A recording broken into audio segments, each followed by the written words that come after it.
Melanjutkan chapter sebelumnya, di mana Ripley dan Frankie sedang mengelilingi pohon Adam, lalu Ripley membawa Frankie berkunjung ke salah satu bangunan yang menyerupai robot. Sontak hal itu membuat Frankie terkejut, lalu ia pun bertanya perihal kenapa ada pohon berbentuk robot di sana. Dengan nada tenang, Ripley pun menjelaskan bahwa bangunan tersebut sudah lama berada di sini. Lalu Frankie dan Ripley berjalan perlahan mendekati bangunan tersebut. Dengan keterkejutannya, Frankie kembali berkata, "Jelas sekali kalau ini adalah teknologi yang sangat pesat. Kenapa di negeri para prajurit bisa ada bangunan seperti ini?" Melihat ke arah Frankie yang sangat antusias, Ripley tertawa lirih sembari menjelaskan. "Karena kau adalah cyborg, jadi aku sudah menduga kalau kau akan sangat senang jika kubawa ke sini."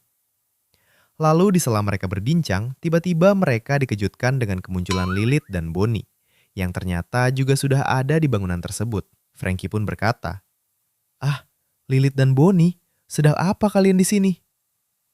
Mendengar pertanyaan tersebut, keduanya pun serentak menjawab, "Kami tersesat." Triplay pun menambahkan, "Kalau begitu, syukurlah kami menemukan kalian. Tadi ada suara peringatan situasi darurat, jadi sepertinya daerah hutan sedang tidak aman." Lalu di tengah obrolan mereka, tanpa disadari muncul monster petir yang datang dari arah belakang Ripley dan Frankie. Sontak Bonnie yang menyadari akan munculnya monster tersebut pun berteriak sembari mengingatkan keduanya. "Awas di belakang kalian, ada sesuatu!"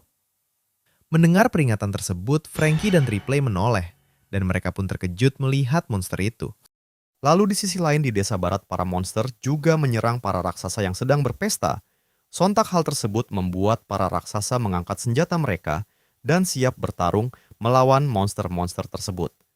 Melihat monster yang menyerupai dirinya, Brooke pun berkata, "Aku sama sekali tidak menyangka kalau akan ada diriku versi raksasa."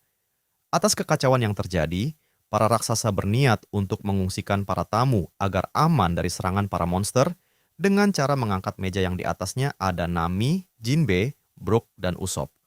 Lantas hal tersebut membuat Usopp bereaksi dan ia pun berkata, "Hei, tunggu dulu, tidak perlu begitu." Bertepatan dengan kekacauan tersebut, ada Colon yang sedang memaksa untuk ikut bertarung karena ia merasa dirinya juga bagian dari prajurit Elbaf. Melihat kelakuan Colon, salah satu raksasa menjitak kepala Colon sembari berkata, "Bocah, sepertimu berlindung saja di tempat aman. Jangan membantah."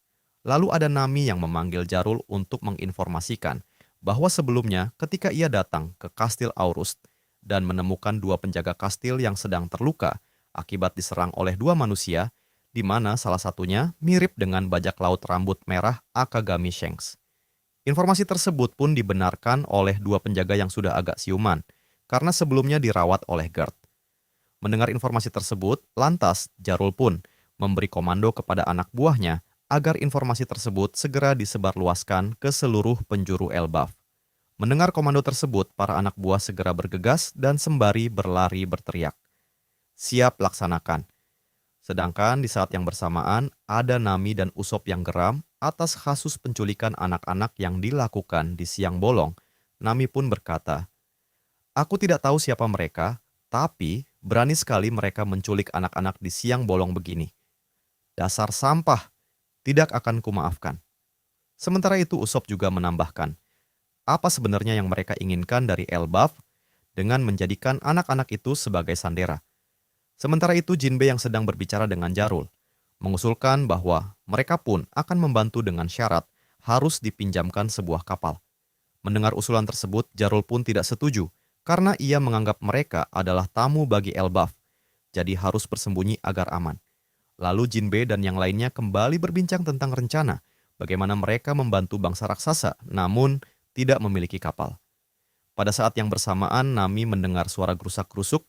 Seketika pandangan Nami tertuju ke arah suara tersebut. Ternyata ada Colon yang sedang bersusah payah membawa barang untuk dinaikkan ke kapal. Melihat hal tersebut, Nami dan yang lainnya pun bergegas menghampiri Kolon dengan maksud menumpang di kapalnya. Lalu, Kolon pun berkata, "Eh, kalian mau ikut naik? Kukira kalian juga akan menghentikanku. Kalau begitu, aku yang jadi kaptennya ya."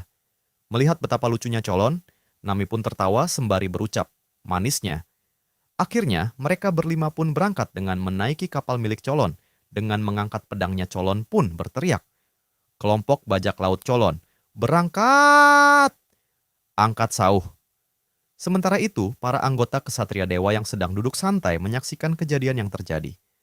Bersamaan dengan itu, pengumuman tentang adanya manusia yang menyusup di Elbaf selain kelompok topi jerami pun dikumandangkan.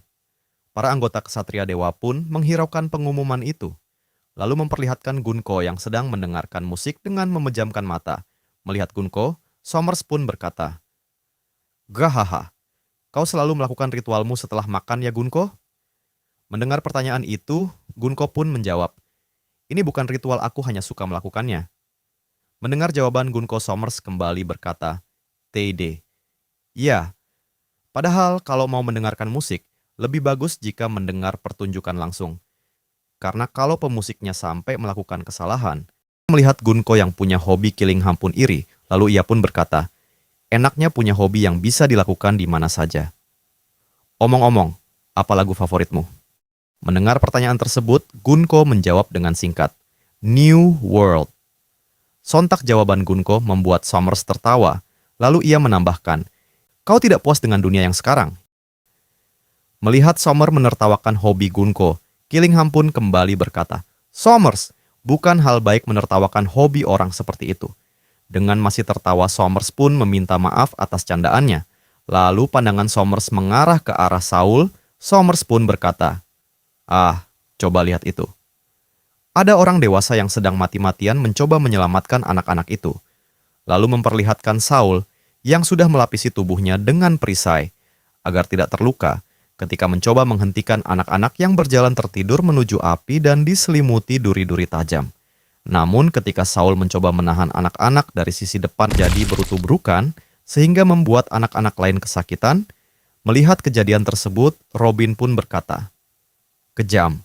Sungguh perbuatan yang sangat kejam." Lalu Saul mencoba cara lain untuk menghentikan anak-anak tersebut, yaitu dengan mengikatnya memakai tali.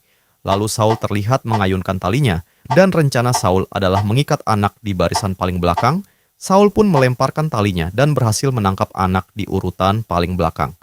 Namun setelah Saul berhasil mengikat anak paling belakang, tiba-tiba monster datang yang tidak lain adalah Fenrir. Lantas hal tersebut membuat Saul, Robin, dan Cooper pun kaget. Sementara itu, di pinggiran desa barat terlihat para raksasa yang berhasil menumbangkan salah satu monster tengkorak. Dan salah satu dari para raksasa ada yang terkapar.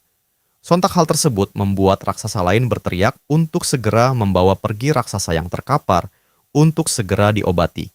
Di saat yang bersamaan ternyata monster lain juga sudah tersebar dan menyerang desa. Hal itu membuat para raksasa hampir kewalahan dan berputus asa. Di tengah keputusasaan, para raksasa tiba-tiba, Aku datanglah Dori dan Brogi serta sejumlah bajak laut Great Eirik edisi Sval. Lantas hal tersebut membuat para raksasa yang sudah putus asa merasa tenang dan gembira. Tidak hanya itu, ternyata di dalam kapal ada juga kakek si pelahap gunung yang tidak lain adalah Skoper Gaban yang sudah siap dengan kapaknya dan sebotol minuman di tangannya. Hal tersebut menambah keyakinan para raksasa lain bahwa kapal tersebut tidak akan tumbang.